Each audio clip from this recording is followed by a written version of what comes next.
طوفان میں واحد سہارا۔ طوفان میں کھڑے رہنا آسان نہیں۔ جیسے ہی بارش شروع ہوتی ہے بجلی بھی کڑکنا شروع ہو جاتی ہے، گہرے بادل سورج کو ڈھانپ لیتے ہیں اور تاحد نظر صرف سمندر کی لہریں نظر آتی ہیں۔ جو کبھی پرسکون تھا آپ راستہ کھو دیتے ہیں اور مدد کے لیے پکارتے ہیں۔ سب سے پہلے آپ کوسٹ گارڈ کو بلاتے ہیں۔ جب کوئی جواب نہیں ملتا تو کشتی کا رخ موڑنے کی کوشش کرتے ہیں۔ جب کوئی فائدہ نہیں ہوتا تو لائف بوٹ ڈھونڈنے کی کوشش کرتے ہیں۔ جب وہ بھی نہیں ملتی تو لائف جیکٹ پہننے کی کوشش کرتے ہیں۔ وہ پھٹی ہوئی ہوتی ہے۔ آخر کار آپ نے ہر حربہ استعمال کر لیا ہوتا ہے تو آپ اپنا چہرہ آسمان کی طرف کرتے ہیں اور خدا کو پکارتے ہیں۔ اس لمحے ایک بہت انوکھی بات ہوتی ہے۔ آپ کو ایسا تجربہ ہوتا ہے جس کا آپ نے صرف پڑھا یا سنا ہوتا ہے۔ سچی توحید اور وحدانیت کا ساحل پر جب آپ نے خدا کو پکارا ہوگا تو اس کے ساتھ اور بہت سے سہاروں کا آسرا بھی ہوگا۔ خدا کے علاوہ اور بہت سوں سے امید بھی ہوگی، لیکن اس لمحے کسی سہارے سے کوئی امید نہیں۔ ساری امیدیں ختم ہو جاتی ہیں، کوئی نہیں بچا پکارنے کو، کسی کی امید نہیں، اور یہی بات سمجھنے کی ہے۔ کیا آپ نے کبھی غور کیا جب آپ کو سخت ضرورت ہو تو مخلوق کا ہر دروازہ بند ملتا ہے؟ جب ایک دروازے پر جائیں تو وہ آپ پر بند کر دیا جاتا ہے، دوسرے پر جائیں تو وہ پہلے سے ہی بند ہوتا ہے۔ آپ ایک کے بعد ایک دروازے پر جاتے ہیں، دستک دیتے ہیں، زور زور سے کھٹکاتے ہیں، لیکن کوئی نہیں کھلتا، خاص طور پر وہ دروازہ جن پر آپ کو بہت بھروسہ ہوتا ہے۔ ایسے کیوں ہوتا ہے؟ ہم انسانوں میں کچھ خصوصیات ہیں جو اللہ کے وسیع علم میں ہے۔ ہم ہر وقت ضرورت کی حالت میں ہوتے ہیں اور ہم کمزور ہیں، لیکن ہم جلد باز اور بے صبرے بھی ہیں۔ جب ہم کسی مشکل میں گرفتار ہوں گے تو مدد کے لیے بھاگیں گے۔ یہی سہارا کھیل ہے۔ ظاہر ہے ہم پر سکون حالت میں مدد کے لیے کیوں بھاگیں گے؟ اچھے موسم میں کون پناہ مانگتا ہے؟ ہمیں کب پناہ کی ضرورت ہوتی ہے؟ جب موسم برا ہو، باہر طوفان ہو، تو اللہ تعالیٰ طوفان بھیجتا ہے اور مدد مانگنے کے لیے حالات پیدا کرتا ہے کہ ہم مدد مانگنے کے لیے کیا کوشش کرتے ہیں۔ چونکہ ہم جلد باز اور آسان پسند ہیں تو ہم مدد مانگنے کے لیے اس کے پاس جائیں گے جو سب سے زیادہ قریب اور آسان ہے۔ ہم شارٹ کٹ ڈھونڈتے ہیں اور ہم مخلوق میں سہارا ڈھونڈنے لگتے ہیں، ہمیں جو سب سے قریب لگتا ہے۔ اور یہی ہم دنیا کے بارے میں سوچتے ہیں۔ دنیا ہمیں قریب لگتی ہے۔ دنیا کے لفظی معنی بھی سب سے نیچے ہیں۔ دنیا ہمارے سامنے ہے اسی لیے قریب لگتی ہے، لیکن یہ محض ایک خیال ہے۔ دنیا سے بھی زیادہ کوئی قریب ہے۔ اگر آپ سوچیں کہ آپ کے قریب ترین کیا ہے تو کوئی کہے گا کہ میرا وجود۔ اللہ تعالیٰ فرماتے ہیں، ہم نے انسان کو تخلیق کیا اور ہم جانتے ہیں جو وسوسے اس کا نفس کرتا ہے، اور ہم شہرک سے بھی زیادہ اس کے قریب ہیں۔ اس آیت میں اللہ تعالیٰ ہمیں بتا رہے ہیں کہ اللہ سبحانہ و تعالیٰ ہماری اندرونی جنگ سے بھی واقف ہیں۔ یہ جان کر تسلی ہوتی ہے کہ کوئی ہے جو ہماری اندر ہونے والی جد و جہد اور تکلیف کو دیکھ رہا ہے۔ وہ جانتا ہے کہ ہمارا نفس ہمیں کتنا بہکا رہا ہے، لیکن وہ ہمارے قریب ہے۔ وہ ہمارے نفس سے زیادہ ہمارے قریب ہے۔ وہ ہماری شہرک سے بھی زیادہ قریب ہے۔ شہرک ہی کیوں کہا گیا؟ اس رگ میں کیا خاص بات ہے؟ شہرک دل تک خون پہنچانے والی سب سے اہم رگ ہے۔ اگر یہ کٹ جائے تو تقریباً اچانک موت واقع ہو سکتی ہے۔ یہ واقعتاً ہماری لائف لائن ہے جس پر ہماری زندگی کا انحصار ہے، لیکن اللہ تعالیٰ اس سے بھی زیادہ قریب ہیں۔ اللہ تعالیٰ ہم سے ہماری زندگی، ہمارے وجود اور ہمارے نفس سے بھی زیادہ قریب ہیں، ہمارے دل کو جانے والے سب سے اہم راستے سے بھی زیادہ قریب۔ ایک اور آیت میں اللہ تعالیٰ فرماتے ہیں کہ اے ایمان والو، اللہ اور اس کے رسول کی دعوت کا جواب دو، اسی میں تمہارے لیے زندگی ہے، اور جان لو کہ اللہ اس کے اور اس کے دل کے درمیان ہے، اور اسی کے سامنے تم اکٹھے کیے جاؤ گے۔ اللہ سبحانہ و تعالیٰ جانتے ہیں کہ ہمارا نفس ہے، ہمارا دل ہے، اور اللہ تعالیٰ جانتے ہیں کہ یہ دونوں انسان پر زور چلاتے ہیں۔ اب جبکہ اللہ تعالیٰ نے ہمیں بتایا ہے کہ وہ ان دونوں سے زیادہ ہم سے قریب ہے، تو اب جب ہم اللہ کو چھوڑ کر کسی اور سہارے پر بھروسہ کرتے ہیں تو نہ صرف اپنے لیے ایک کمزور سہارے کا انتخاب کرتے ہیں، بلکہ قریب کو چھوڑ کر دور والوں کے دروازے پر جاتے ہیں۔ سبحان اللہ۔ اب جبکہ یہ ہماری فطرت ہے اور اللہ تعالیٰ سب جاننے والے ہیں، تو وہ طوفان کے دوران ہماری پناہ کے سارے دروازے بند کر کے ہماری سمت صحیح رخ کر کے ہماری حفاظت کرتے ہیں۔ اللہ تعالیٰ بہتر جانتے ہیں کہ ہر جھوٹے آسرے کے دروازے کی دوسری طرف گڑھا ہے۔ اگر ہم اس دروازے میں داخل ہو گئے تو ضرور اس میں جا گریں گے۔ یہ اللہ کی مہربانی ہے کہ وہ دروازے ہم پر بند کر دیتا ہے۔ یہ اللہ کی مہربانی ہے کہ وہ ہم پر طوفان بھیجتے ہیں تاکہ ہم مدد کے لیے کوشش کریں، اور یہ جانتے ہوئے کہ ہم غلط جواب کا انتخاب کریں گے، وہ ہمیں سوالوں کا انتخاب کرنے کا موقع دیتے ہیں جن میں سب سوالوں کا ایک ہی جواب ہے، اور وہ ہے صحیح جواب۔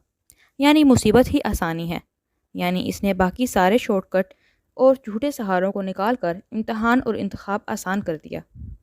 سچ ہے، طوفان میں کھڑا رہنا آسان نہیں، یہی نقطہ سمجھنے کا ہے۔ وہ ہمیں گھٹنوں پر لے آتا ہے، اور جس کی بہترین حالت نماز ہے۔ میں ایک کہانی جانتی ہوں جو صرف ایک کہانی نہیں، اس میں ایک ایسی عورت ہے جس نے اس دنیا کی چمک دمک ٹھکرا کر محبت کی۔ اذیت اور تشدد کبھی اس کی راہ نہ روک سکے۔ اس کا ایمان اتنا مضبوط تھا کہ وہ اپنی جان بھی دینے کو تیار تھی۔ وہ ملکہ تھی، لیکن اس نے تخت و تاج اور محل سے بڑھ کر کچھ پا لیا تھا۔ اس نے اپنے دنیا کے محل پر آخرت کے محل کو ترجیح دی تھی۔ فرعون کی بیوی آسیہ، حضرت آسیہ کے لیے جنت میں اپنے گھر کا نظارہ کوئی فرضی نظارہ نہیں تھا۔ اللہ سبحانہ و تعالیٰ نے فرمایا، اللہ تعالیٰ ایمان والوں کے لیے فرعون کی بیوی کی مثال بیان کرتا ہے، جب اس نے کہا، اے میرے رب، میرے لیے اپنے پاس جنت میں گھر عطا فرما اور مجھے فرعون سے اور اس کے اعمال سے بچا۔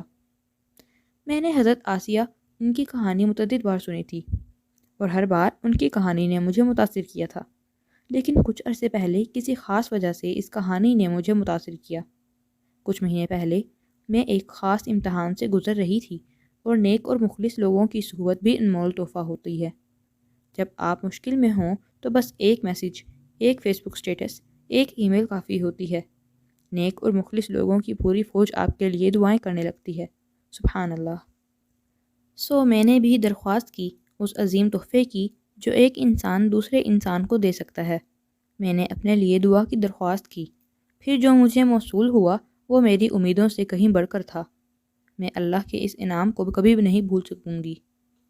لوگوں نے میرے لیے تہجد میں دعائیں کیں، کعبے کے سامنے کھڑے ہو کر دعائیں کیں، سفر میں دعائیں کیں، یہاں تک کہ پیدائش کے وقت بھی دعائیں کیں۔ مجھے بہت ساری دعائیں موصول ہوئیں، لیکن ایک دعا میرے دل کو لگی۔ یہ بالکل سادہ سا جملہ تھا کہ اللہ کرے آپ کو جنت میں اپنا گھر دکھایا جائے تاکہ اس دنیا کی تکالیف سہنا آپ کے لیے آسان ہو جائے۔ اس دعا کو پڑھتے ہی میرے دل پر شدید اثر ہوا۔ تب مجھے حضرت آسیہ کی کہانی یاد آئی، اور ایک حیرت انگیز احساس ہوا کہ حضرت آسیہ حد درجے کے تشدد کا شکار تھیں، جس کا کوئی سوچ بھی نہیں سکتا۔ فرعون، جو اس دنیا کا سب سے ظالم انسان تھا، وہ صرف ان کا حکمران نہیں بلکہ شوہر بھی تھا، اور حضرت آسیہ کے زندگی کے آخری ایام میں فرعون کے تشدد میں اضافہ ہو گیا تھا۔ لیکن بہت ہی عجیب بات یہ ہوئی کہ حضرت آسیہ مسکرائیں۔ وہ دنیا کی شدید ترین اذیت میں مبتلا تھیں، اور وہ اس حالت میں بھی مسکرا رہی تھیں۔ ایسا کیسے ممکن ہے؟ انتہائی سخت تشدد کا شکار تھیں اور مسکرائیں، اور ہم ٹریفک جام یا کسی کی بری نظر کو برداشت نہیں کر سکتے۔ ایسے کیسے ممکن ہے کہ حضرت ابراہیم علیہ السلام نے سب سے بڑی آفت کا سامنا کیا اور آگ انہیں ٹھنڈی لگی؟ کیوں کچھ لوگوں کے پاس کچھ نہیں ہوتا اور وہ ہنسی خوشی رہتے ہیں، اور کچھ لوگوں کے پاس سب کچھ ہوتا ہے اور وہ کسی نہ کسی چیز کی شکایت کرتے رہتے ہیں؟ اور ایسا کیوں ہوتا ہے کہ زندگی کے بڑے امتحانوں میں ہم صبر کا مظاہرہ کرتے ہیں، لیکن روزانہ کے چھوٹے چھوٹے معاملات میں ہم سے صبر نہیں ہوتا؟ میرا یہ خیال تھا کہ آفات و حادثات اپنے اثرات کی وجہ سے چھوٹے اور بڑے یا مشکل اور مشکل ترین ہوتے ہیں۔ میں یہ سمجھتی تھی کہ آفات کی ایک لسٹ ہوتی ہے جس میں کچھ حادثے سب سے بڑے ہوتے ہیں، جیسے کسی پیارے کی موت، اور کچھ کم تکلیف دہ ہوتے ہیں، جیسے ٹریفک چالان۔ صاف ظاہر لگتا ہے، لیکن یہ ایک غلط خیال ہے۔ آفات سے پہنچنے والی اذیت کا ان کے چھوٹے بڑے ہونے سے کوئی تعلق نہیں۔ اذیت کا پیمانہ کچھ اور ہے۔ میں جو کچھ بھی زندگی میں مشکل یا اذیت سہتی ہوں، اس کا تعلق مصیبت کے چھوٹے یا بڑے ہونے سے نہیں، بلکہ مشکل یا آسانی کا تعلق اللہ کی مدد سے ہے۔ کچھ بھی آسان نہیں جب تک اللہ اسے میرے لیے سہنا آسان نہ بنا دے، یہاں تک کہ ٹریفک جام یا چھوٹا سا زخم برداشت کرنا بھی۔ اگر اللہ ہمیں سہنے کی ہمت دے تو نہ کوئی بیماری، نہ موت، نہ آگ میں پھینکا جانا یا ظالم کا تشدد بڑی آفت ہے۔ ابن عطاء اللہ سکندری اس کو خوبصورتی سے بیان کرتے ہوئے کہتے ہیں، کچھ بھی مشکل نہیں اگر اللہ کے ذریعے سے اسے حاصل کیا جائے، اور کچھ بھی آسان نہیں اگر اسے اپنے بل بوتے پر حاصل کرنے کی کوشش کی جائے۔ حضرت ابراہیم علیہ السلام کو آگ میں پھینکا گیا۔ خدا نہ کرے کبھی کسی کو اتنی بڑی آزمائش سے گزارنا پڑے، لیکن دنیا میں کوئی شخص نہیں جو اپنے اندر کی جذباتی، نفسیاتی اور معاشرتی آگ میں نہ جلتا ہو اور ایک لمحے کے لیے بھی نہ سوچے کہ خدا اس آگ کو ٹھنڈا نہیں کر سکتا۔ حضرت آسیہ جسمانی طور پر تشدد کا شکار ہوئیں، لیکن خدا نے ان کو جنت میں ان کا گھر دکھا دیا تو وہ مسکرا دیں۔ ہماری آنکھیں اس دنیا میں جنت نہیں دیکھ سکتیں، لیکن اگر اللہ چاہے تو ہمارے دل میں جنت کا یقین ڈال دے، جس سے اس دنیا کی تکلیف سہنا آسان ہو جائے اور ہم بھی مشکل حالات میں مسکرانا سیکھ جائیں۔ مسئلہ امتحان یا آفات کا نہیں ہے، مسئلہ بھوک یا سردی لگنے کا نہیں، مسئلہ یہ ہے کہ اس سردی اور بھوک سے بچنے کے لیے ہمارے پاس سامان موجود ہے۔ اگر ہے تو سردی اور بھوک ہمیں پریشان نہیں کر سکتے۔ مسئلہ اس وقت ہوتا ہے جب بھوک میں کھانا نہ ہو اور سردی میں پناہ نہ ہو۔ اللہ تعالیٰ ہمیں مشکلات بھیجتے ہیں کہ ہم پاک ہو سکیں، مضبوط ہو سکیں اور خدا کی طرف رجوع کر سکیں۔ جان لیں کہ اس بھوک، پیاس اور سردی کے ساتھ اللہ تعالیٰ خوراک، پانی اور پناہ بھی مہیا کرتا ہے۔ اللہ تعالیٰ امتحانات بھیجتا ہے، لیکن اس کے ساتھ صبر اور رضا بھی عطا کرتا ہے کہ اللہ کی حکمت سمجھ آ جائے۔ اللہ تعالیٰ نے حضرت آدم کو اس دنیا میں بھیجا جہاں انہوں نے مشکلات اور امتحان کا سامنا کیا، لیکن اللہ نے اپنی مدد کا بھی وعدہ کیا ہے۔ قرآن بتاتا ہے کہ اللہ نے کہا، نیچے اترو، اب تم ایک دوسرے کے دشمن ہوگی، اور جب میری طرف سے تمہارے پاس ہدایت آئے گی تو جو اس کو مانے گا وہ گمراہ نہ ہوگا اور نہ تکلیف اٹھائے گا۔ حضرت محمد صلی اللہ علیہ وسلم کی طائف میں دعا میری پسندیدہ ہے۔ جب خون زخموں سے رس رہا تھا تو انہوں نے اپنے رب سے التجا کی، میں تیرے چہرے کی روشنی میں پناہ مانگتا ہوں جس سے تمام اندھیرے اور دنیا اور آخرت کے تمام معاملات درست ہوتے ہیں۔ بے شک اللہ اپنے پیاروں کو امتحان میں مبتلا کرتا ہے اور امتحان بھی ان کے ایمان کے مطابق ہوتا ہے، لیکن اللہ تعالیٰ ساتھ ہی مدد بھی بھیجتا ہے جو امتحان کو آسان اور کسی آگ کو ٹھنڈا کرتی ہے۔ اللہ کی مدد آخرت سے نجات اور جنت کی خوشخبری بھی ہو سکتی ہے، جو ہمیں مصیبتوں میں بھی مسکرانا سکھا دے، جن کو سوچ کر ہم سختیوں میں بھی مسکرا دیں۔ جب میں بڑی ہو رہی تھی تو میرا خیال تھا کہ دنیا میں ہر جگہ انصاف ہوتا ہے، لیکن مسئلہ یہ تھا کہ یہ خیال غلط تھا۔ میرا یقین تھا کہ سب کچھ ٹھیک ہو جاتا ہے، مثلاً کسی کے ساتھ بھی ناانصافی نہیں ہوتی، اور اگر ہو بھی جائے تو اسے انصاف مل جاتا ہے۔ اس سوچ کی وجہ سے مجھے چیزوں کو سمجھنے میں بڑی مشکلات کا سامنا کرنا پڑا، جبکہ اس دوران میں نے زندگی کی بنیادی حقیقت کو نظر انداز کر دیا تھا۔ اپنی بچگانہ مثالی تصور میں یہ سمجھنے میں ناکام ہو گئی تھی کہ یہ دنیا فطری طور پر ناقص ہے۔ ہم انسان فطری طور پر کمزور ہیں، اسی لیے ہم ہمیشہ غلطیاں کریں گے، اور ان غلطیوں میں اکثر ہم دانستہ یا غیر دانستہ طور پر دوسروں کو نقصان بھی پہنچا دیں گے۔ دنیا میں ہمیشہ سب کچھ صحیح نہیں ہو سکتا۔ کیا اس کا مطلب ہے کہ ہم ناانصافی کے خلاف اور سچ کے حق میں کوشش کرنا چھوڑ دیں؟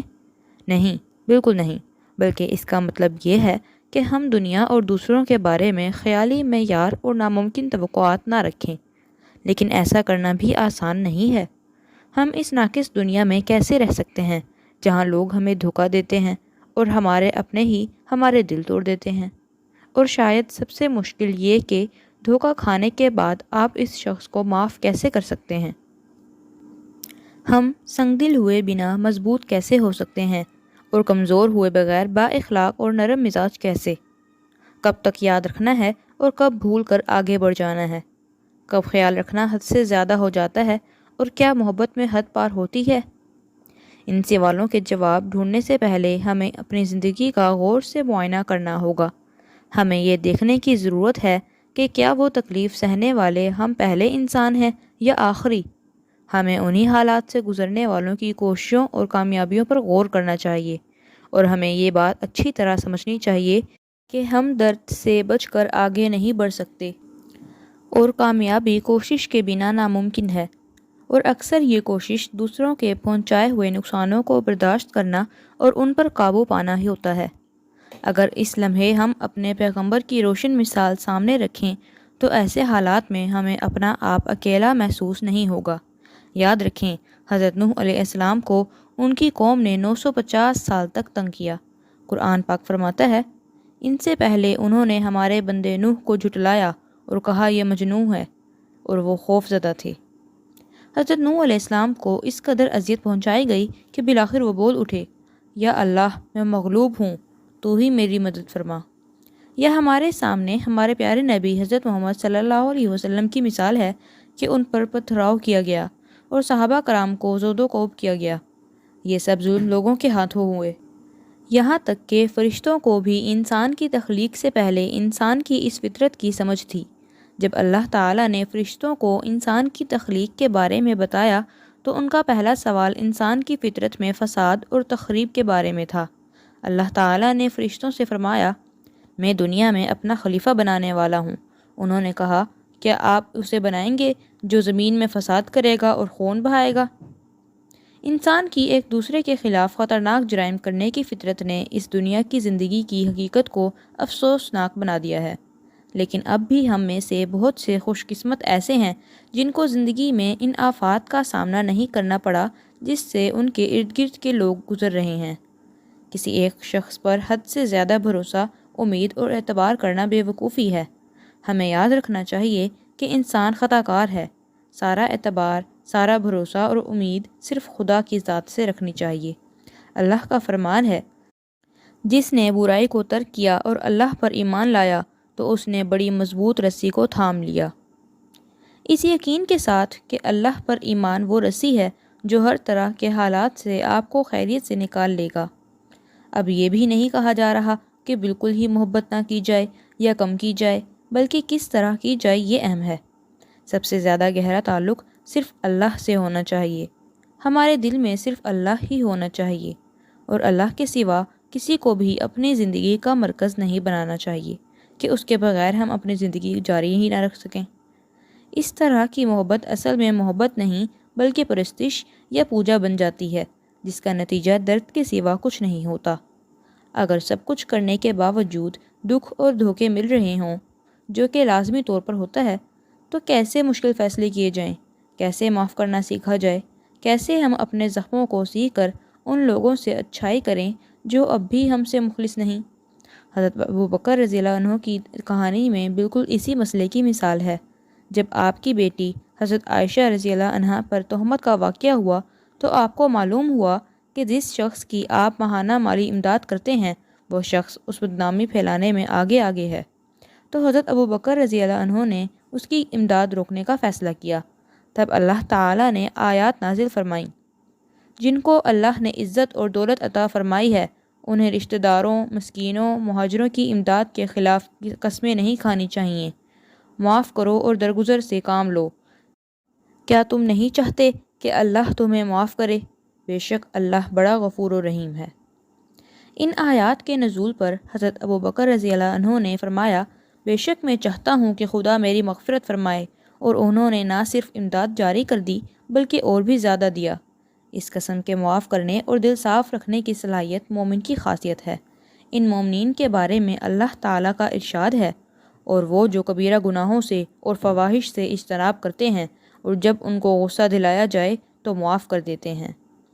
دوسروں کو فوراً معاف کرنے کی صلاحیت اس وقت پیدا ہوتی ہے جب ہم دوسروں کے بارے میں اپنی غلطیوں اور کوتاہیوں سے آگاہ ہوں، لیکن سب سے زیادہ عاجزی اس احساس کی وجہ سے آنی چاہیے کہ ہم روز اللہ کی کتنی نافرمانیاں کرتے ہیں، گناہ کرتے ہیں، اور اللہ کے سامنے ہماری کیا حیثیت ہے۔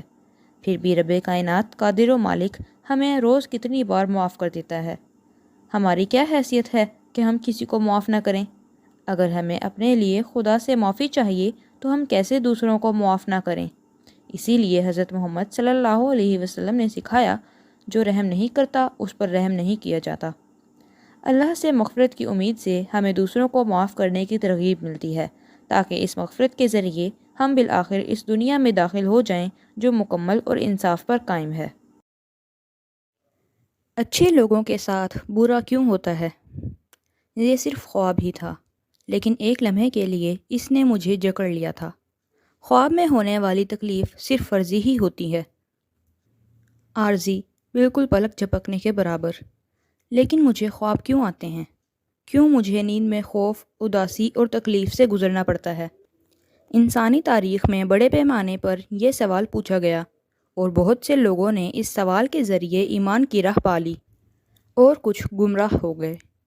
خدا پر ایمان، زندگی کا مقصد، تقدیر، آخرت کا ایمان اکثر اس بات پر منحصر ہے کہ کس طرح اس کا سوال کا جواب دیا گیا۔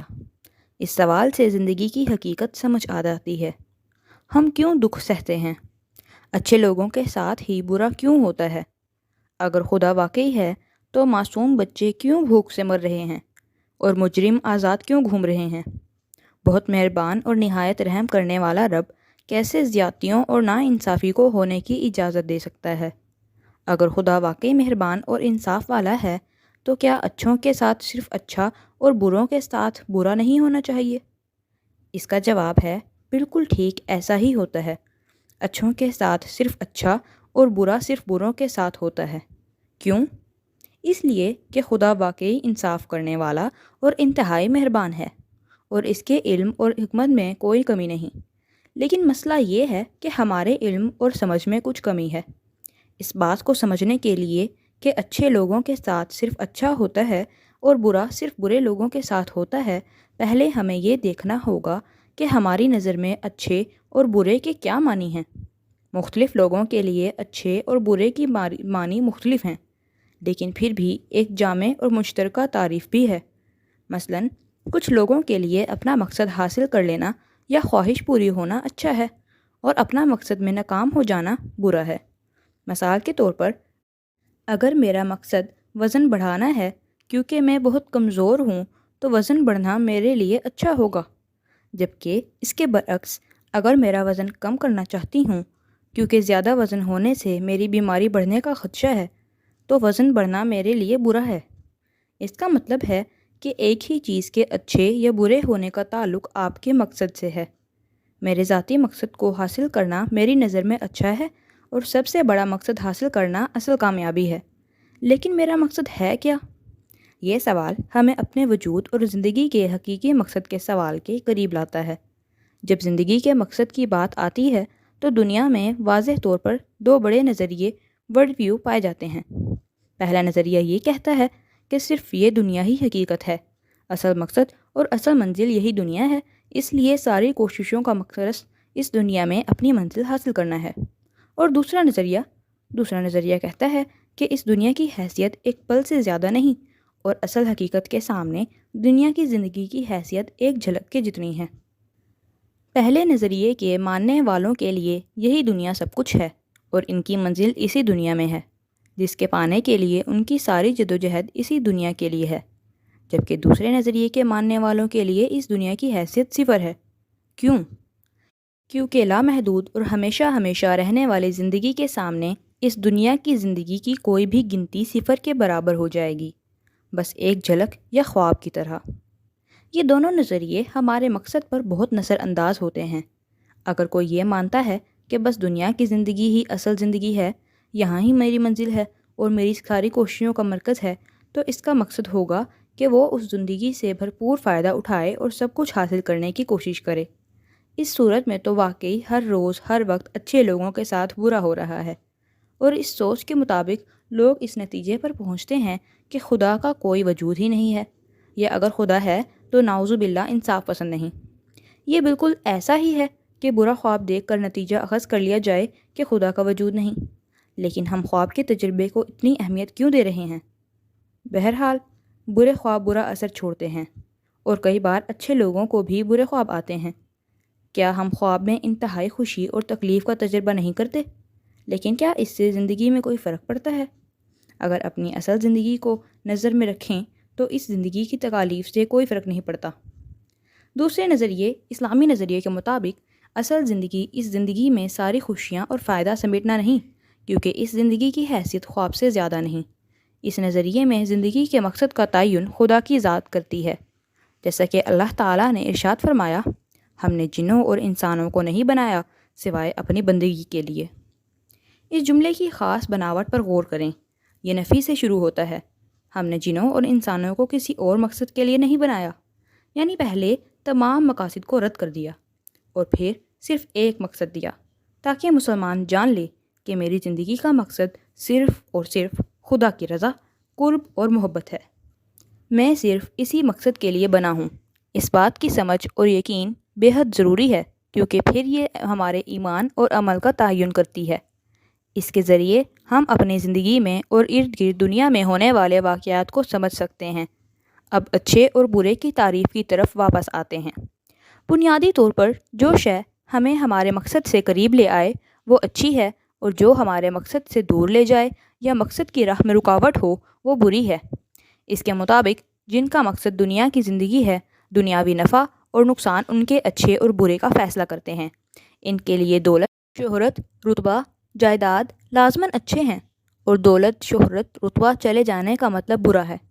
اس سوچ کے مطابق جب کسی معصوم انسان کا دنیاوی نقصان ہو جائے تو اس کا مطلب ہے کہ اچھے انسان کے ساتھ برا ہوا ہے، لیکن یہ خیال صرف ایک ناقص دنیاوی نظریے کی پیداوار ہے۔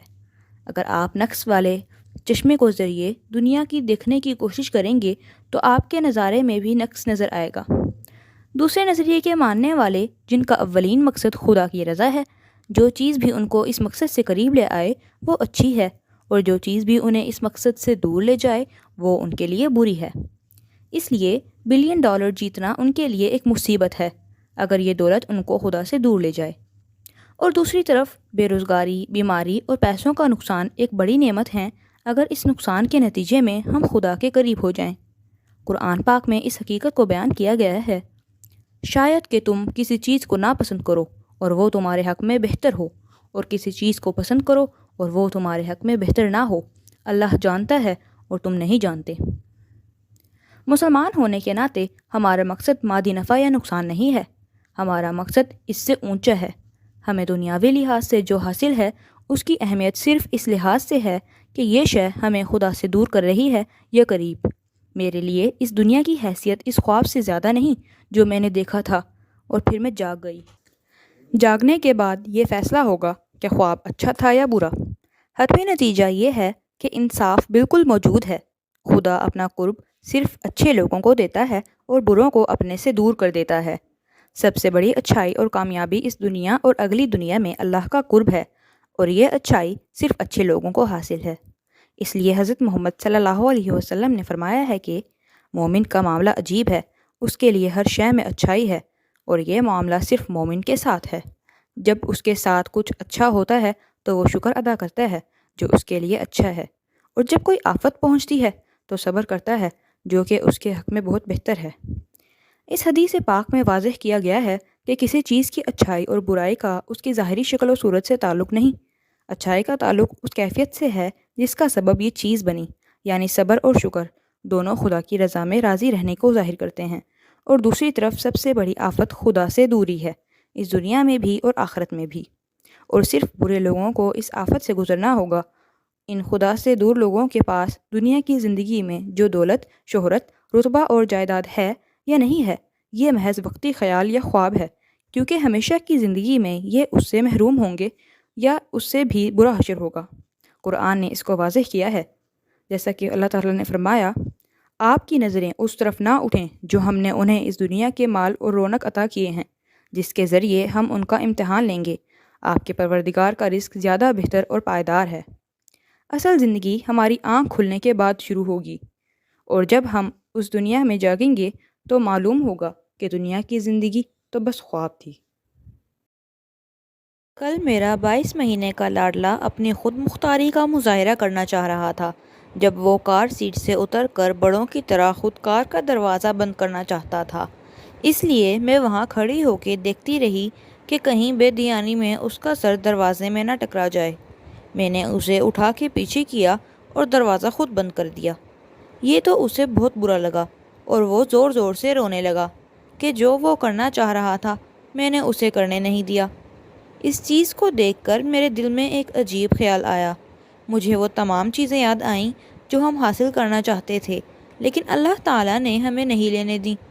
مجھے وہ تمام وقت یاد آئے جب ہم بڑے اس طرح غم و غصے کا شکار ہوئے، جب ہمیں زندگی میں ہر شے نہ مل سکی جسے ہم حاصل کرنے کے لیے بے تاب تھے، اور پھر اچانک سب کچھ واضح ہو گیا۔ میں نے اپنے بچے کو صرف اس لیے ہٹایا کیونکہ میں اس کو بچانا چاہتی تھی، لیکن اسے اس کی سمجھ نہ تھی۔ اپنا غم مناتے ہوئے اسے اس بات کا احساس بھی نہیں تھا کہ دراصل میں نے اسی کی حفاظت کے لیے کیا ہے، اور بالکل جس طرح میرا بیٹا اپنی نادانی اور معصومیت میں رویا، اکثر ہم بھی ایسے چیزوں کے لیے رو رہے ہوتے ہیں جن سے اصل میں ہمیں بچایا گیا ہوتا ہے۔ جب ہم فلائٹ مس کر دیں، نوکری چلی جائے، جس سے ہم چاہتے تھے اس سے شادی نہ ہو، کیا ایسے موقع پر ہم نے کبھی سوچا ہے کہ ہمارے لیے اس میں کچھ بہتری ہوگی؟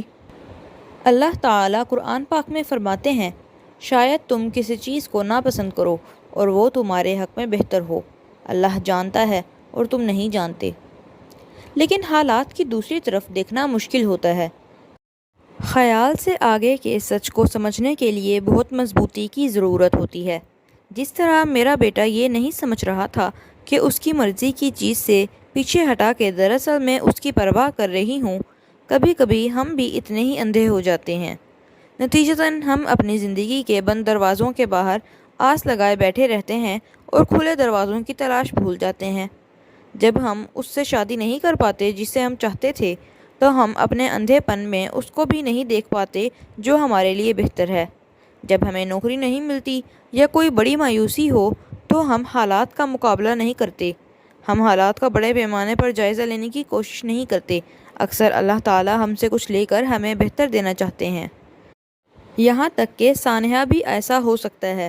کم ہی آفات ایسی ہوں جو بچے کو کھونے سے زیادہ بڑی ہوں، لیکن پھر بھی یہ سانحہ بھی ہمیں ہماری حفاظت یا ہمیں کچھ بڑا عطا کرنے کا ذریعہ بن سکتا ہے۔ حضرت محمد صلی اللہ علیہ وسلم نے فرمایا، اگر اللہ کے کسی بندے کا بچہ فوت ہوتا ہے تو اللہ تعالیٰ فرشتے سے پوچھتے ہیں، کیا تم میرے بندے کی اولاد لائے ہو؟ فرشتے جواب دیتے ہیں، جی ہاں۔ اللہ تعالیٰ پوچھتے ہیں، کیا تم اس کے دل کا ثمر لے آئے ہو؟ فرشتے کہتے ہیں، جی ہاں۔ اللہ تعالیٰ پوچھتے ہیں، میرے بندے نے کیا کہا؟ فرشتے جواب دیتے ہیں کہ اس نے آپ کی تعریف بیان کی اور کہا ہم سب کو اللہ ہی کی طرف لوٹنا ہے۔ اللہ تعالیٰ حکم دیتے ہیں کہ میرے بندے کے لیے جنت میں ایک محل بناؤ اور اس کا نام ہوگا بیت الحمد۔ جب اللہ تعالیٰ ہم سے ہمارے بچے جیسی محبوب چیز ہم سے لے لیتے ہیں تو ہو سکتا ہے کہ اس کی وجہ سے ہمارے لیے بڑی نعمتیں دینا چاہ رہے ہوں۔ شاید یہ نقصان ہمارے لیے جنت میں جانے کا باعث بنے جہاں ہم اپنے اسی بچے کے ساتھ رہ سکیں، اور اس زندگی کے برعکس وہ زندگی ہمیشہ رہنے والی ہوگی جہاں ہمارے بچے کو نہ کوئی تکلیف ہوگی، نہ خوف اور نہ بیماری۔ لیکن ہو سکتا ہے اس زندگی میں ہماری بیماری بھی وہ نہ ہو جو ہمیں دکھتی ہے۔ اس کے ذریعے اللہ تعالیٰ ہمارے گناہوں سے پاک کر رہے ہوتے ہیں۔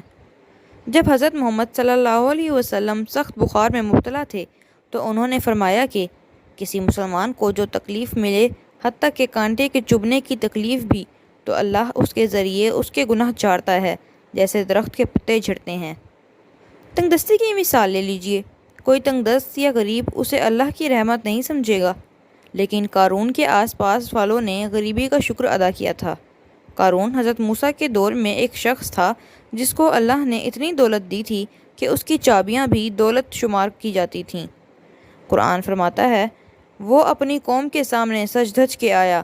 جو دنیا کی زندگی کے خواہش مند تھے وہ بولے، کاش ہمارے پاس بھی یہ سب کچھ ہوتا، بے شک یہ بڑا خوش قسمت ہے۔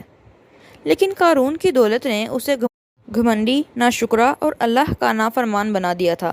اللہ تعالیٰ کا فرمان ہے کہ اور ہم نے زمین کو حکم دیا کہ اسے اس کے گھر سمیت نگل جائے، اور اس کے آس پاس اللہ کے مقابلے میں کوئی مددگار نہیں تھے، اور نہ ہی وہ ان میں سے تھا جو خود اپنے آپ کو بچا سکے۔ اور جنہوں نے اس جیسے رتبے کی خواہش کی تھی کہنے لگے، اللہ ہی اپنے بندوں میں سے جس کو چاہتا ہے رزق دیتا ہے اور جس سے چاہتا ہے روک لیتا ہے۔ اگر ہم پر اللہ کی مہربانی نہ ہوتی تو ہم بھی آج زمین میں دھنس چکے ہوتے۔ کافر کبھی بھی کامیاب نہیں ہوتے۔ قارون کا حشر دیکھ کر وہی لوگ شکر ادا کرنے لگے کہ ان کے پاس وہ دولت نہیں تھی جو قارون کی تباہی کا باعث بنی۔ لیکن اس سبق کو سمجھنے کے لیے سب سے بہتر مثال حضرت موسیٰ علیہ السلام اور خضر کی کہانی میں ہے جو سورہ کہف میں بیان فرمائی گئی ہے۔ جب حضرت موسیٰ علیہ السلام نے حضرت خضر علیہ السلام کے ساتھ دوران سفر سیکھا کہ اکثر چیزوں کی حقیقت وہ نہیں ہوتی جو نظر آ رہی ہوتی ہے، اور سطحی طور پر دیکھنے سے ہم خدا کی حکمت کو نہیں سمجھ سکتے۔ حضرت خضر نے حضرت موسیٰ علیہ السلام کے ساتھ دوران سفر کسی کی کشتی توڑ دی۔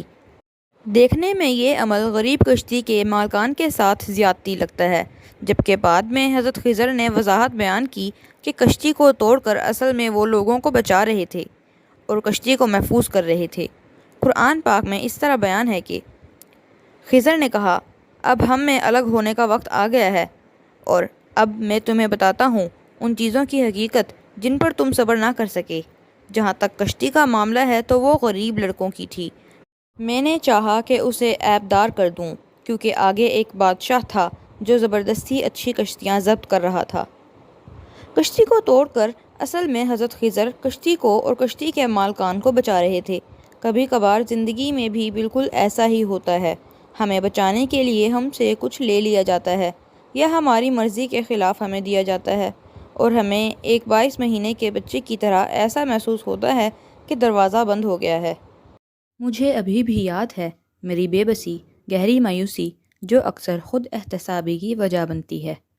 اس کی وجہ سے میں نے اپنے خالق کی طرف رجوع کیا اور التجا کی۔ میری التجا کوئی مادی شے کی نہ تھی، مجھے حقیقی نقدی کی ضرورت تھی۔ میری کوتاہیاں مجھ پر ظاہر کر گئیں اور میں اپنے نفس کے ظلم سے آزادی چاہتی تھی۔ میں بہتر انسان بننا چاہتی تھی، سو اپنا آپ اللہ کے سپرد کر کے میں نے اپنی پاکیزگی کی دعا کی۔ میرا پکا ایمان تھا کہ خدا دعاؤں کا سننے والا ہے، لیکن میں نے کبھی نہیں سوچا تھا کہ کب اور کیسے میری دعا قبول ہوگی۔ اس دعا کے بعد جلد ہی میری زندگی کا ایک مشکل وقت شروع ہو گیا۔ اس کے دوران میں نے ہمت کی اور مضبوطی اور ہدایت کی دعا کی، لیکن اپنی پچھلی دعا سے اس کا کوئی تعلق سمجھ نہ سکی۔ وہ وقت گزرنے کے بعد اس کے بارے میں سوچنے سے مجھے اندازہ ہوا کہ مجھ میں کتنی پختگی آ گئی ہے۔ اچانک مجھے میری دعا یاد آئی۔ اس لمحے مجھے احساس ہوا کہ وہ مشکل وقت میری دعا کا جواب تھا۔ رومی کے الفاظ اس کو خوبصورتی سے بیان کرتے ہیں، جب کوئی قالین کو چھڑی سے مارتا ہے تو اس کا جواب قالین کی پٹائی نہیں ہوتا، بلکہ وہ اس میں سے مٹی کو نکالنا چاہتا ہے۔ آپ کا اندر میں کی مٹی سے بھرا ہوا ہے، اور یہ ایک بار میں نہیں نکلے گی۔ ہر سختی اور دھچکے کے بعد یہ آہستہ آہستہ دل کے اوپر سے صاف ہوگی، کبھی سوتے میں اور کبھی جاگتے میں۔ اکثر ہم اپنی زندگی کے تجربات کے آپس کے تعلق کو نہیں دیکھ سکتے۔ جب ہمیں کوئی دکھ درد دیا جاتا ہے تو ہم سمجھ نہیں سکتے کہ یہ براہ راست ہماری زندگی کے کسی اور عمل یا تجربے کی وجہ یا نتیجہ ہو سکتا ہے۔ کبھی کبھی ہم اپنے دکھ اور اللہ کے ساتھ اپنے تعلق کے درمیان رشتے کو پہچان نہیں سکتے۔ اس دکھ اور آفت کے ہماری زندگی میں بڑے مقاصد ہوتے ہیں۔ مشکل حالات ہمارے خالق کے ساتھ ٹوٹے تعلق کی طرف اشارہ بھی کرتے ہیں اور اس کا علاج بھی۔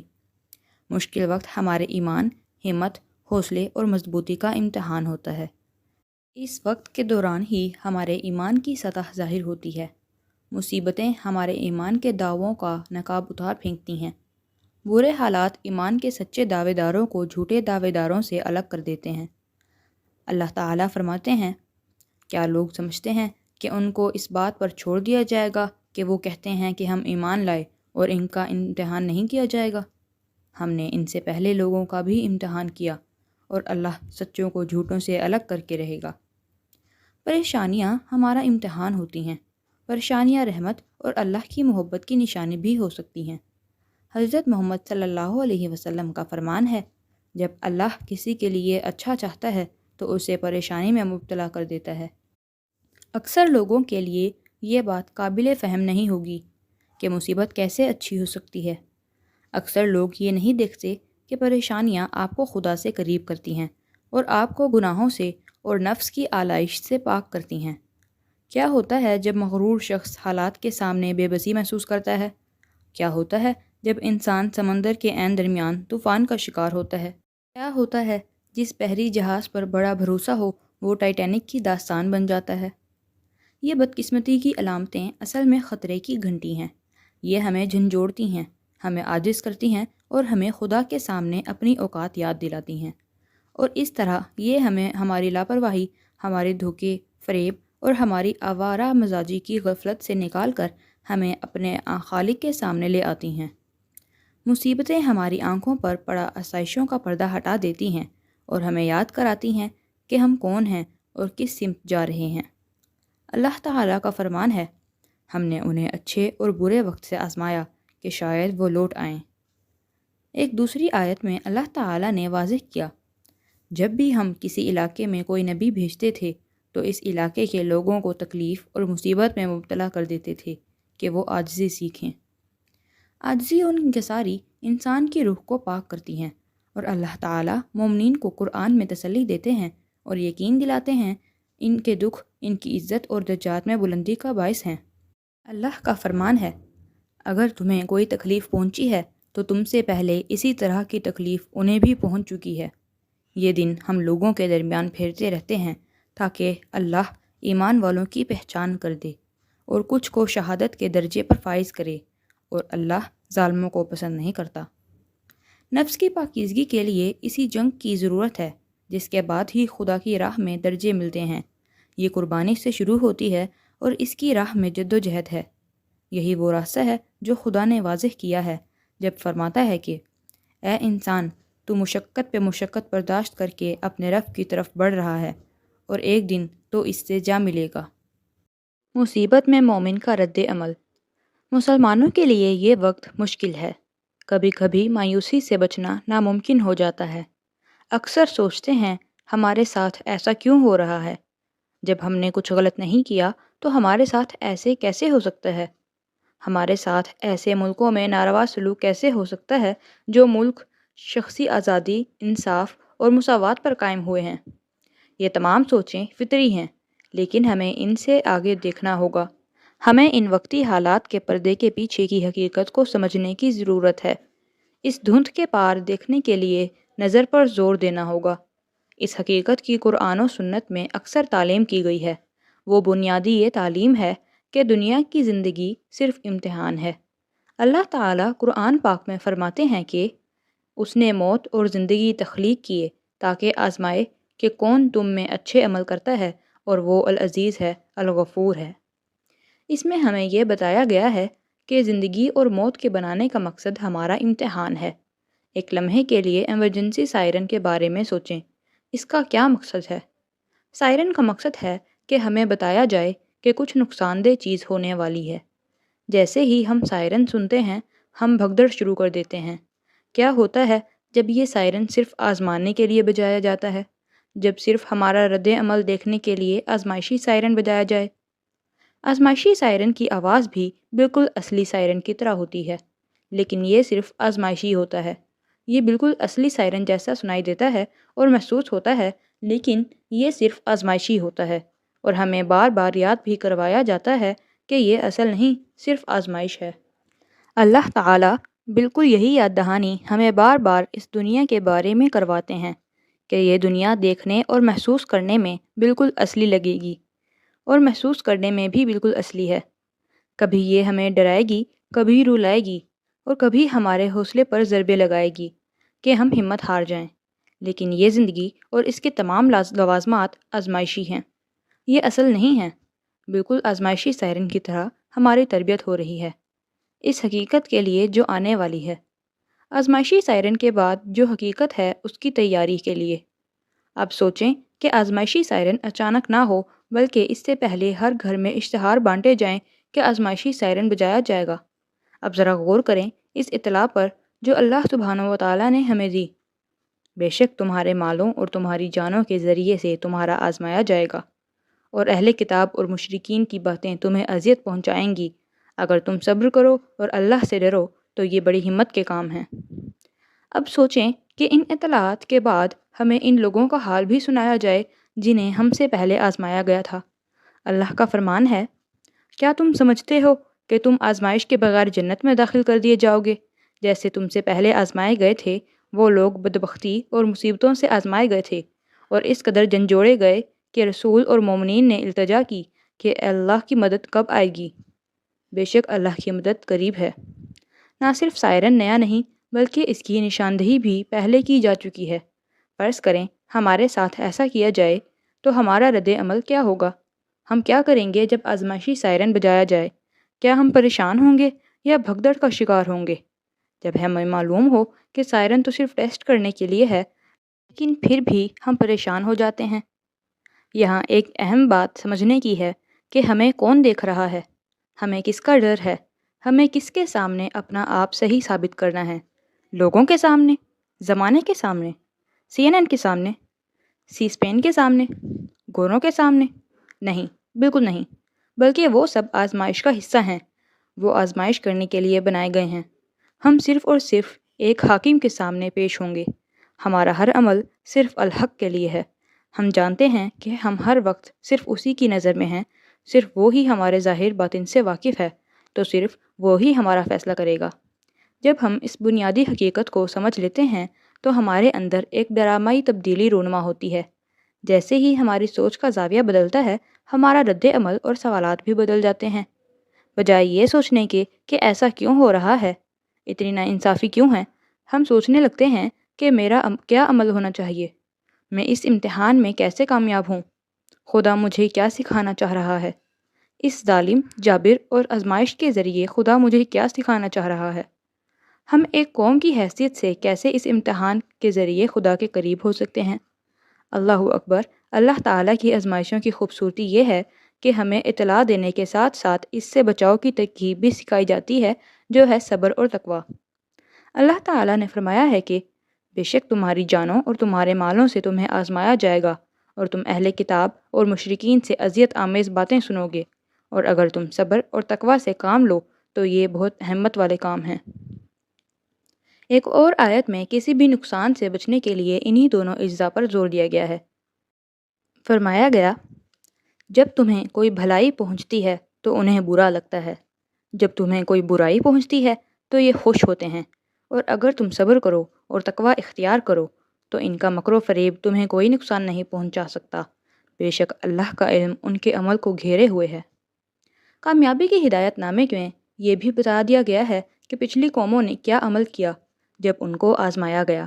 جب لوگوں نے ان سے کہا ایک بڑی فوج کا لشکر تیار ہے تو ان سے ڈرو، لیکن اس نے ان کے ایمان میں اور اضافہ کیا، اور انہوں نے کہا ہمارے لیے اللہ کافی ہے اور وہی ہمارا محافظ ہے، اور وہ خدا کی طرف سے کامیابی اور عزت سے لوٹے، ان کو کوئی نقصان نہ پہنچا، اور انہوں نے اللہ کی رضا کی پیروی کی، اور اللہ بڑے فضل والا ہے۔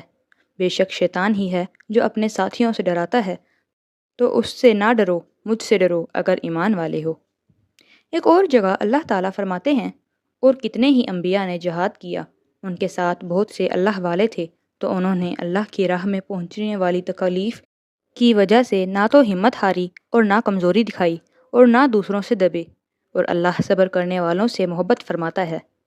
اللہ تعالیٰ ہم تک پچھلوں کی کہانیاں پہنچاتے ہیں تاکہ ہم سیکھ سکیں کہ انہوں نے کیسا عمل کیا، اور ان کا عمل یہ تھا کہ اللہ ہمارے لیے کافی ہے، وہ سب سے اچھا محافظ ہے۔ ان کا قول یہ تھا کہ اے ہمارے رب، ہمارے گناہ اور زیادتیاں معاف فرما، ہمیں ثابت قدمی عطا فرما اور کافروں کے مقابلے میں ہماری مدد فرما۔ ان کی توجہ آزمائش پر نہیں ہوتی تھی بلکہ آزمائش بھیجنے کے مقصد پر ہوتی تھی۔ وہ اس دنیا کے حالات کے پار خدا کی رضا کو دیکھتے تھے۔ وہ جانتے تھے کہ نہ صرف یہ حالات اللہ کی طرف سے آئے ہیں بلکہ صرف وہی ہے جو ان حالات سے ہمیں بچائے گا، اسی لیے وہ اسی سے صبر اور تقوی کے ذریعے التجا کرتے ہیں۔ سب سے زیادہ حوصلہ بڑھانے والی بات یہ ہے کہ اللہ سبحانہ و تعالیٰ خود مومنین کو تسلی دیتے ہیں اور کامیابی کا وعدہ کرتے ہیں۔ اگر تمہیں کوئی تکلیف پہنچی ہے تو وہ لوگ بھی ویسے ہی تکلیف پا چکے ہیں، اور یہ دن ہے جو ہم لوگوں کے درمیان پھیرتے رہتے ہیں، اور یہ اس لیے ہوتا ہے کہ اللہ ایمان والوں کی پہچان کرا دے اور تم میں سے کچھ لوگوں کو شہادت کا مرتبہ عطا فرما دے، اور اللہ ظالموں کو پسند نہیں کرتا، اور اس لیے کہ اللہ مسلمانوں کو نکھار دے اور کافروں کو مٹا دے۔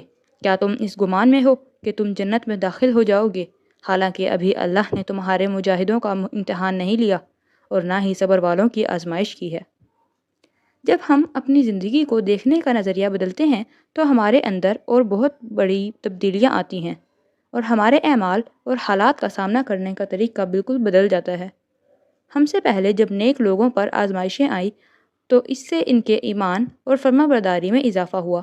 قرآن اس کی تشریح ایسے کرتا ہے، جب مومنین نے مشرکوں کی طاقت دیکھی تو انہوں نے کہا یہی ہے وہ جس کا اللہ اور اس کے رسول نے وعدہ کیا تھا، اور انہوں نے جو کہا سچ کہا، اور اس سے ان کے ایمان اور تقوی میں اضافہ ہوا۔ جب تک ہم اپنی سوچ نہیں بدلیں گے اور آزمائش اور امتحان کا اصل مقصد نہیں سمجھیں گے، ہم ہمیشہ میرے ساتھ ایسا کیوں ہوا میں پھنسے رہیں گے۔ امتحان ایک طریقہ ہے جو ہمیں پاک کرنے، مضبوط کرنے اور ہمارے خالق کے قریب ہونے کے لیے تخلیق کیا گیا ہے۔ میں ایئرپورٹ پر کھڑی تھی سیکیورٹی کی لائن میں، ہونے والے تفتیشی سوال جواب کے انتظار میں۔ تو میں نے وہاں ایک چھوٹی بچی کو دیکھا جو اپنی ماں کے ساتھ تھی۔ وہ رو رہی تھی کیونکہ وہ بیمار لگ رہی تھی اور اس کی امی پرس سے دوائی نکال رہی تھی۔ مجھے بچی کی حالت پر افسوس ہو رہا تھا کہ اچانک مجھے خیال آیا، مجھے لگا ایک معصوم پاک روح ایک جسم میں قید ہے اور اس جسم کو بیماری، تکلیف اور درد سے گزرنا ہے۔ تب مجھے حضرت محمد صلی اللہ علیہ وسلم کی حدیث یاد آئی کہ دنیا کافر کے لیے جنت اور مومن کے لیے قید ہے، اور پہلی دفعہ اس حدیث کو میں نے پہلے سے مختلف انداز میں سمجھا۔ میرے خیال میں کچھ لوگوں نے اس حدیث کا معنی سمجھا ہے کہ کافر دنیا میں عیش کرے گا اور مومن حلال اور حرام کی پابندیوں کی وجہ سے دنیا کی زندگی میں لطف اندوز نہیں ہو سکے گا، اور زندگی سے لطف اندوز ہونے کے لیے مومن کو اگلی زندگی کا انتظار کرنا ہوگا۔ اور شاید کچھ لوگوں نے اس حدیث سے یہ مطلب سمجھا ہو کہ دنیا کافر کے لیے جنت اور مومن کے لیے تکلیف دہ ہے، لیکن میرے خیال میں ایسا ہرگز نہیں ہے۔ اور اچانک جیسے مجھے اس بچی کی حالت اس حدیث کی حقیقت نظر آ رہی ہو، مجھے ایسے دکھائی دے رہا تھا جیسے ایک روح قید ہے جس کا تعلق بہت بہتر دنیا سے ہے جہاں کسی بیماری کا نام و نشان نہیں۔ لیکن کیا ہوتا ہے جب حالات اس کے بالکل برعکس ہو؟ کیا ہوتا ہے جب روح اس جسم کو قید کے بجائے اپنا اصلی اور ازلی ٹھکانہ سمجھتی ہے، جو اس جسم کو اپنا گھر اور جنت سمجھتی ہے؟ کیا ایسی روح کہیں اور جانا چاہے گی؟ کیا ایسی روح کو بہتر جگہ کی تلاش ہوگی؟ نہیں، بلکہ وہ اس جسم کو کبھی چھوڑنا نہیں چاہے گی۔ اس روح میں بہتر کی کوئی تلاش نہیں ہوگی۔ جب آپ پہلے سے ہی جنت میں ہوں تو کیا آپ کو مزید بہتری کی خواہش ہوگی؟ آپ جس حالت میں ہوں گے اسی میں مطمئن ہوں گے۔ یہی حالت کافر کی ہے۔